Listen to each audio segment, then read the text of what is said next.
Here in Chicago, Illinois, for CPAC Chicago, Illinois Representative Randy Hultgren is here with us. Good to see you, sir. Good to see you, Cameron. Thank you. Illinois 14, tell us about it. Yeah, just west of Chicago, starts in the western suburbs, goes straight west across to Iowa. Great district, very diverse. Have some urban areas, a lot of agriculture areas, got wonderful sportsmen throughout the district, so it's been a great place to represent.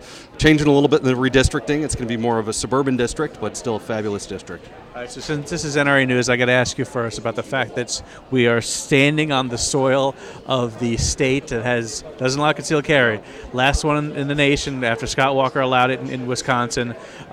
What do your constituents feel about it, and what are you doing about it? Well, we're fighting to change that. I have authored a letter along with all of our Republican colleagues and one of our Democratic colleagues in the congressional delegation asking our governor to act responsibly on this, to move this forward. It's ridiculous. We're the only state in the nation that doesn't have some form of concealed carry. It's horrible. My constituents want it. I want it. I'm continuing to fight for it. I supported it when I was in Springfield. I'll continue to fight for it when I'm out in Congress. There was a viral video the other day, State Representative Bost, throwing papers in the air. I mean, is that how it is to be on the other side of the aisle? The frustration, and sometimes it would seem like there's some political stunts. That was as real as it gets, and I would imagine that you felt as frustrated also being on that side of the aisle here in the state. Yeah, I was in the House for 8 years down in Springfield, the Senate for 4 years, and I know exactly how he feels. I mean, it is so demeaning. It is so controlling. It's the same people who have caused all this problem. Speaker Madigan's been there for 3 decades, running the show, literally, and controlling every move of that place. So it is very aggravating. It is such a disservice to the Illinois citizens, but also to America. When we are the laughingstock of the nation, it shouldn't be that way. Illinois is a great state with so much to offer. We're a proud state, and yet they have taken us down the wrong path. And now, unfortunately, President Obama has taken the same policies that have failed in Illinois. We are a petri dish of failure here in Illinois, and he's taking it out and doing it out in Washington, D.C., and we're seeing the same failure out there with policies that are coming out of the White House and out of Senator Reid in the Senate.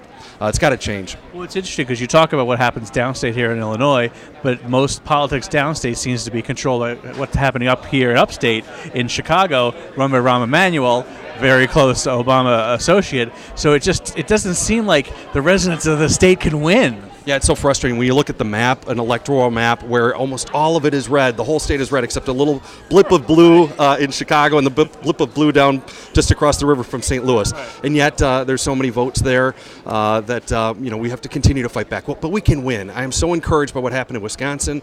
The people of Wisconsin getting fed up. A blue state for so long, now going red. I think that same thing can happen in Illinois. We've seen failure by everything that they've done down there. Increased income taxes here 66% on individuals, and then started with $6 billion of unpaid bills. After they raised it 66%, still $6 billion of unpaid bills. Nothing. They just put it into new spending, other things, pet projects that they've got. Absolutely failing the Illinois citizens. We've got to have a change, and I think 2012 is our year to take our state back. Yeah, I don't know if you heard it, but Governor Christie of New Jersey earlier was saying he gets on his knees and thanks every night to Governor Quinn and Governor Brown in California because he no longer has the worst taxes in the country. That's the case, right? Oh, it's horrible. And, you see it again, all the states around us, with all that Scott Walker's doing to the north of us, all that Mitch Daniels has been doing to the east of us. I talked with Governor Daniels not too long ago, and he said, living next to Illinois, being governor in the state next to Illinois is like living next to Homer Simpson. Anything you do looks good. But, they're doing good policy. They're growing. They're drawing business, and they are absolutely open for business. And we aren't. We are driving business and resources and opportunity away. And again, it's so sad. It shouldn't be this way. It doesn't need to be this way. But the Illinois voters, the American people, have to just stand up and push against what's happening in D.C., but also what's happening here in Illinois. When you're in a gathering like this, CPAC Chicago, when you are surrounded by conservatives, it's got to be a good feeling for you to know that there's such a base and such a fervor for this kind of activity. How do you keep this going after today? Well, hopefully this is the kickoff, and we're just going to stay in touch. We're going to keep giving them, making sure we all have information. We're hearing from them. They're hearing from us. We are all working harder than we've ever worked before.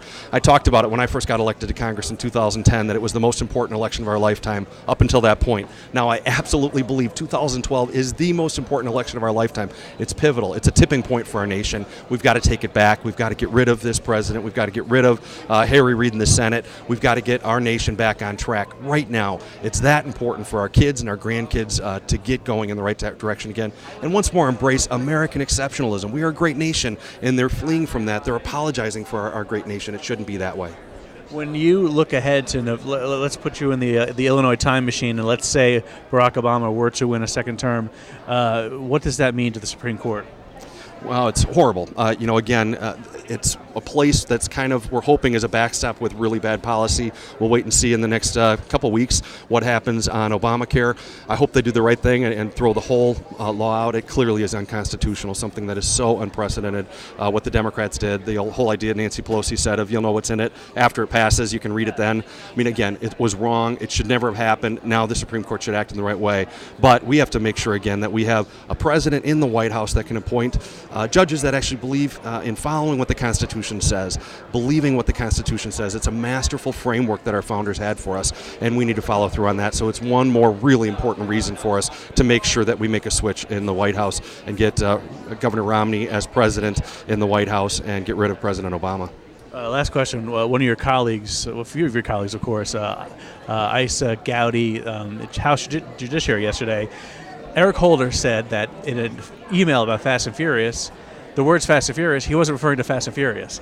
Have you ever heard of such craziness on Capitol Hill? No, but it's like every day it's something new. It's like I just shake my head. What these people think, that the arrogance is unbelievable. I see it over and over and over again with these departments who believe that they have no accountability, that they aren't responsible to anybody. They can do whatever they want, say whatever they want with no consequence. And this is such a tragedy when we see lives lost because of what they've done, and now failure to even come forward, hiding information, not being free with the information, not letting Congress know what really happened there. It's wrong. I'm so grateful for Chairman Issa, what he's doing there to dig into this, and we're not going to stop fighting to uncover all that happened there, again, just to protect all of our citizens, but also citizens down in Mexico as well. Congressman, thanks for your time, sir. Hey, thank you so much. Love the NRA, love what you guys are doing, and really appreciate you being here at CPAC. This is really, really important.